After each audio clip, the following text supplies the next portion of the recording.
Yeah. Yeah, with this colorful map that we have here, we do still have rain in parts of western Colorado. No flooding in the northern part of the state, which is a nice relief from what we've been experiencing. We have some heavy rain down to the south. Eastern Plains actually getting a decent wave of some rain right now. As we zoom on in, we do still have that flash flood warning in place out near Drier Trail. The rain is starting to lessen in terms of its intensity over that area, but still some flooding happening in that area and filling in near Fort Morgan up into Weld County. Some nice scattered showers. Denver, we're kind of in the middle here, the donut hole, if you will, and we could still see a chance of some rain coming in this evening as this rain moves a little bit more to the north. As we head off to the west a bit more near Basalt right now, we do have a flash flood warning in place. We did have one earlier near the Glenwood Canyon area, which is obviously shut down, but certainly not helping the recovery efforts in that area. And we do still have our flash flood watch in place, as you can see, for all the areas in green through midnight tonight. And just because you're not in that area doesn't mean flooding is not a possibility. We have some on the Eastern Plains, and they're not under that flash flood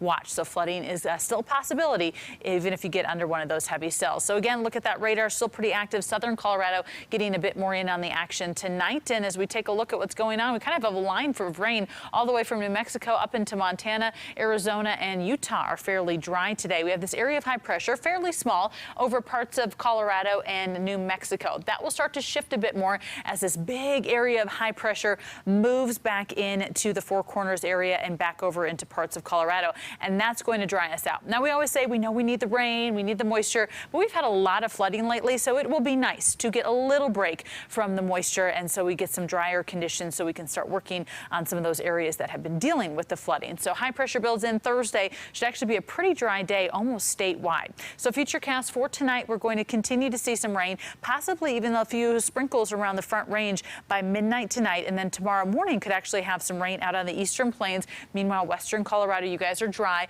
and then we could even see some rain on and off throughout the afternoon and into the evening, but you'll notice it's not very widespread tomorrow, so flooding concerns start to go down, and this is the beginning of the drier pattern that's heading our direction. We do still have ozone action days in place for the Front Range tomorrow, so we will continue to see those hazy conditions. Tomorrow will be day 30 in a row with an ozone action day over the Denver area, Fort Collins, and up toward Greeley, so not very fun for us. And temperatures still fairly mild, 81 in Denver, 74 in Greeley, some low 90s out east, 50s to the 60s in the high country, 63 in Steamboat, 61 in Avon, 90 though over in Grand Junction, 58 from our weather watcher John Bache in Coal Creek Canyon, and our almanac for today, 86 our high today in Denver, 82 downtown, below normal. It's actually not too far off from where we should be this time of year. We've just been so hot in July that, you know, normal has been not really anywhere close to where we have been. Low 60s tonight for the Front Range and Eastern Plains. We're in the 40s, 50s in the high country. And tomorrow, about the same as today, 83 in Denver, 86 in Greeley, 80s out east, 70s, 80s in the high country, warming up a little bit off to the west.